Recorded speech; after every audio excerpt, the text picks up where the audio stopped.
kutsaritang asin. Isang kutsaritang asin. And 1 medium egg. Yan guys. Yes.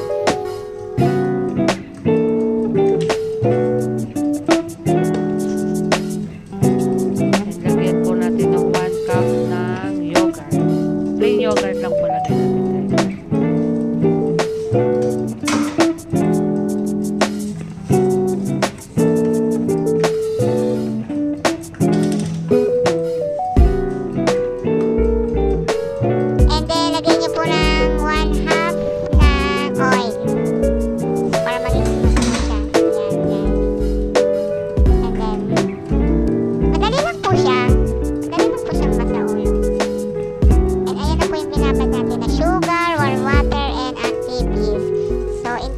lang po natin siya. I-mix lang po natin siya hanggang makabuo po tayo ng 1 dough. Huwag niyo pong i-overmix. Hand mix po siya. 15 minutes is enough na po. Yan. Okay po.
Ayan guys, imamasa lang po natin siya. Ayan, roll and roll in lang po. And then, kuha lang po kayo ng pambilog.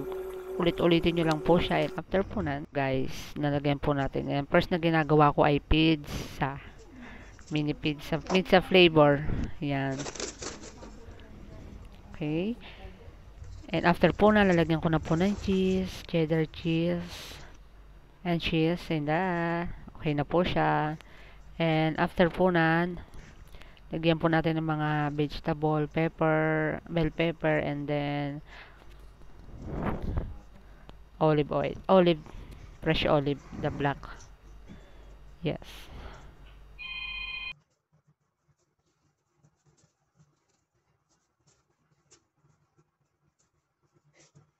Ito naman pong isa is halloumi cheese na may black seeds and parsley. Tapos, lagyan ko pa ng salt and olive oil. Ilagay ko lang po sa ibabaw. Ayan po yung finished product natin, guys. Ayan.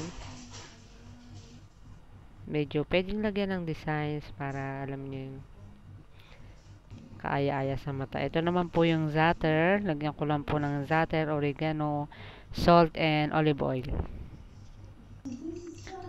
Ito naman po ang cheese, cheddar cheese, and mozzarella cheese. So, bake lang po natin siya ng half 10 minutes and another 10 minutes. And nasa inyo na po kung dadagdagan nyo. Parang maging brown. Guys, after 10 minutes, half cook lang po siya. So, pag ready na po silang kumain, ay another 10 minutes. Luto na po yan. Half cook na po natin.